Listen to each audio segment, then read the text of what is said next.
diskusikan untuk satunya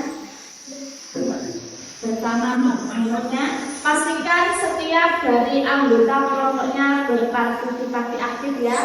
Jangan hanya 1-2 saja yang aktif, tapi semuanya boleh aktif untuk menyelesaikan tugas itu nanti.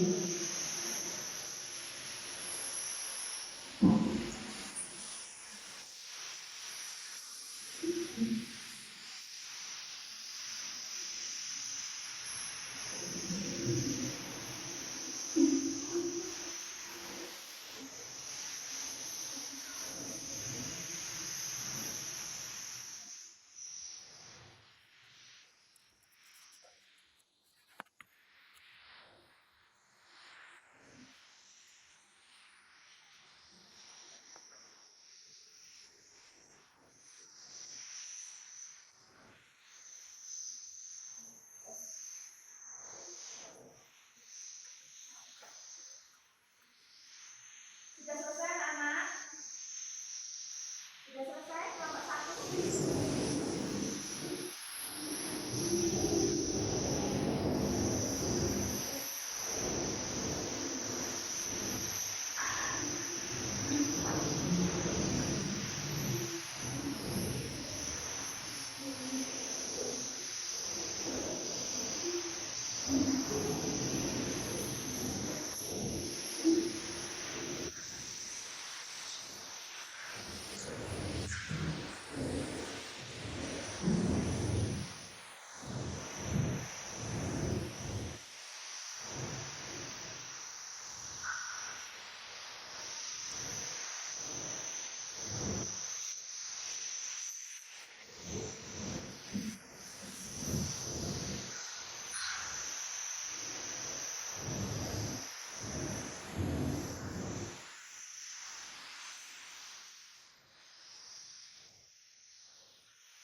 Sudah selesai anak?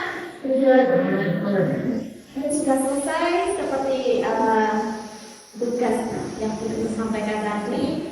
Silakan perwakilan dari masing-masing kelompok untuk membacakan hasil presentasi dan anggota yang lain mengikuti. Silakan dimulai dari kelompok 3. Silakan kelompok 3 mungkin.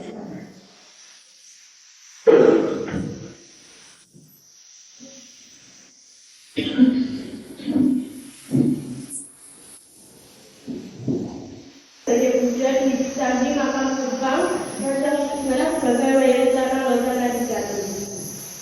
Sekian presentasi dari kelompok 3. Silakan ke tempatnya. Tepuk tangan untuk kelompok 3. Oke anak-anak, sudah sama-sama menyaksikan penampilan dari kelompok 3. Bagaimana untuk kelompok 1 dan kelompok 2? Tanggapan kalian tentang hasil presentasi kelompok 3 tadi?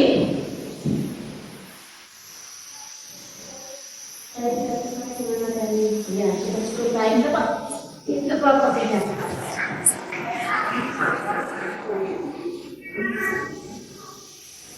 Maju ke depan untuk kelompok 1. Silakan kelompok 1. Kita beri tepuk tangan untuk kelompok 1.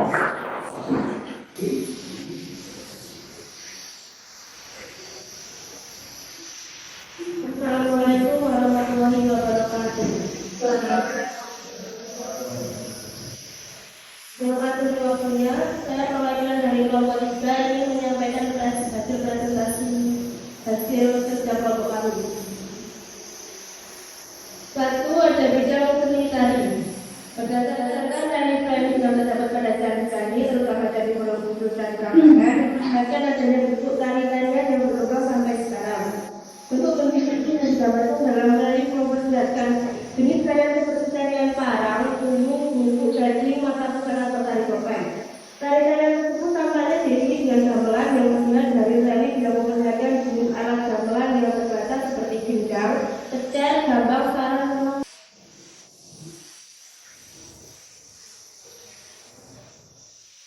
Assalamualaikum warahmatullahi wabarakatuh. Pengaruh budaya hidup budaya di Indonesia. Pengaruh kebudayaan hidup budaya di Indonesia ini dapat dilihat dari peninggalan sejarah dalam berbagai bidang, antara lain sebagai berikut. Satu, bidang agama, yaitu berkembangnya agama Hindu di Indonesia. Sebelum masuk pengaruh India, kepercayaan yang berkembang di Indonesia masih bersifat animisme dan dinamisme. Masyarakat pada saat itu melakukan pemujahan terhadap arwah nenek moyang dan kekuatan-kekuatan benda-benda pusaka tertentu serta kepercayaan pada kekuatan-kekuatan alam. Dengan masuknya pengaruh Hindu-Buddha, kepercayaan asli bangsa Indonesia ini kemudian berkulturasi dengan agama Hindu-Buddha. Hal ini terbukti dari beberapa umat Buddha adalah kerajaan Sriwijaya. Hal yang menarik di Indonesia adalah adanya kerajaan yang secara Indonesia, yaitu kerajaan. Sekian presentasi dari kelompok 1. Tepuk tangan untuk kelompok 1.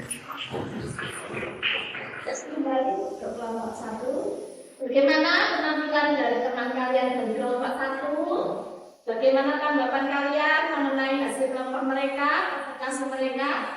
Bagaimana? Saya rasa materi yang disampaikan kelompok 1 cukup baik dan bermanfaat. Ya, tepuk tangan sekali lagi untuk kelompok 1. Luar biasa sekali ya, hari ini kurang satu kelompok lagi yang belum mempresentasikan di kelompoknya. Mari kita sambut dengan tepuk tangan buat kelompok 2.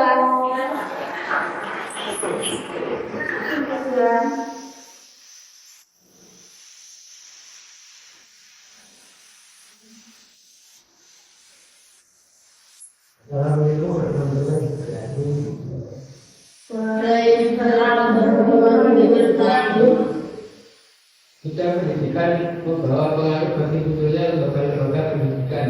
Meskipun lembaga pendidikan tersebut masih sangat keberatan dan mempelajari satu bidang saja, yaitu keagamaan. Akan tetapi lembaga pendidikan yang berkembang pada masa hidup Buddha ini menjadi tikar bakal bagi lahirnya lembaga pendidikan di Indonesia. Bidang sastra dan bahasa. Dari segi bahasa, orang-orang Indonesia mengenal bahasa Sanskerta dan huruf Pallawa. Pada masa kerajaan Hindu Buddha di Indonesia, seni sastra sangat berkembang, terutama pada aman kejayaan kerajaan Budi. Sekian presentasi dari kelompok kami. Baiklah, tepuk tangan untuk sebelum kelompok 2 ya, kelompok 2 duduk di tempatnya, kita tanya dulu ya tanggapan dari kelompok 3 dan kelompok 1. Bagaimana tanggapan kalian tentang hasil presentasi kelompok 2? Bagaimana? Cukup baik dan bermanfaat. Ya, cukup baik dan bermanfaat. Tepuk tangan untuk kelompok 2.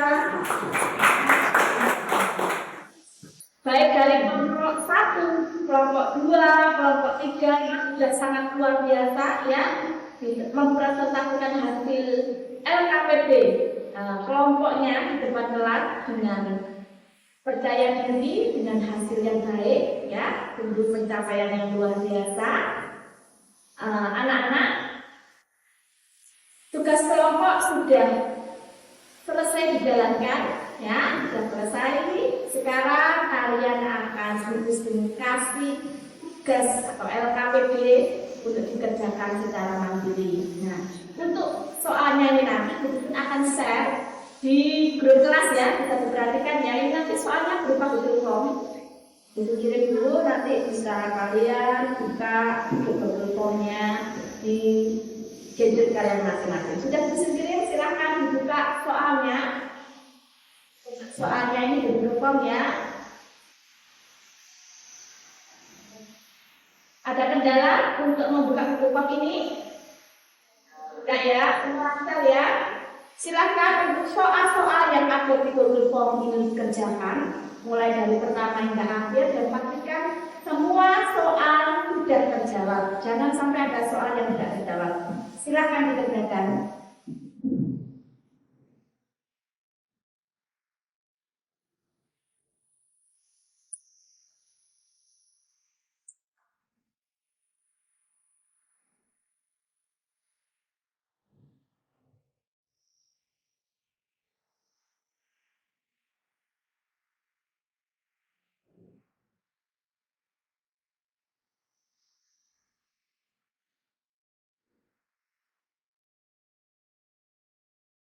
Sudah selesai anak-anak? Oke. Bisa dicek ya, kalau sudah silakan dicek nilainya dapat berapa. Nah, kalau sudah dicek nilainya dapat berapa. Ada kesulitan untuk cek nilai? Enggak ya, kalau enggak ada masalah. Baiklah, ibu pun tanya dari hasil LKPD Mandiri yang sudah dibagikan lewat Bobotoh tadi, kira-kira ada yang dapat nilai 80? Angkat tangan, 80? Yang dapat 80? Ya, 100? 90? Oke. 70 ada? Ya, oke, 70 tidak ada. Semuanya mendapatkan nilai 80 ke atas ya, luar biasa. Sebagai soal terakhir yang dari Bu Bisrin yang kalian kerjakan secara mandiri, semuanya mendapatkan nilai 80 ke atas. Itu luar biasa ya, pencapaian yang luar biasa, dan semoga hasil yang luar biasa ini akan tetap ya kalian pertahankan, bahkan akan lebih baik lagi di kemudian hari. Amin ya. Baiklah anak-anak, sebagai bahan refleksi untuk pelaksanaan pembelajaran kita hari ini, ada pertanyaan untuk kalian ya. Pertanyaan pertama, apakah kalian senang belajar sejarah pada hari ini? Senang. Nah, kemudian dari pembelajaran kita hari ini, hal baru apa yang kalian dapatkan? Masuknya budaya di Indonesia. Ya, bisa mempelajari masuknya budaya di Indonesia. Kemudian pengaruh, ya pengaruh Hindu Buddha di Indonesia. Baiklah anak-anak, karena pembelajaran ini dapat kalian selesaikan, dapat kalian cerna dengan luar biasa ya. Jadi salut, luar biasa sekali. Tepuk tangan untuk kelas 10. Baiklah anak-anak, sebelum akan tutup pembelajaran kita pada siang hari ini ya, kita akan menyampaikan rencana pembelajaran sejarah berikutnya ya. Pada pertemuan berikutnya kita akan belajar tentang materi ya, masuknya agama Islam di Indonesia. Silakan kalian pelajari terlebih dahulu ya tentang teori masuknya agama Islam di Indonesia. Nanti kita akan bertemu lagi di pertemuan berikutnya. Kalian sudah memiliki ilmu yang akan kita kupas bersama-sama di pembelajaran berikutnya.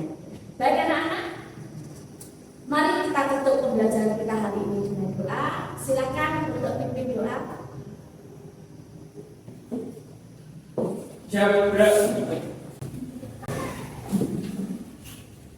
Berdoa mulai.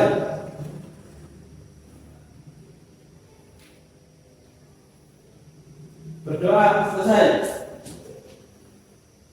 Duduk. Terima kasih anak-anak untuk hari ini, luar biasa sekali ya. Bisa ucapkan sebagai penutup ya, sebagai penutup pembelajaran kita pada siang hari ini. Kita tutup dengan salam. Assalamualaikum warahmatullahi wabarakatuh.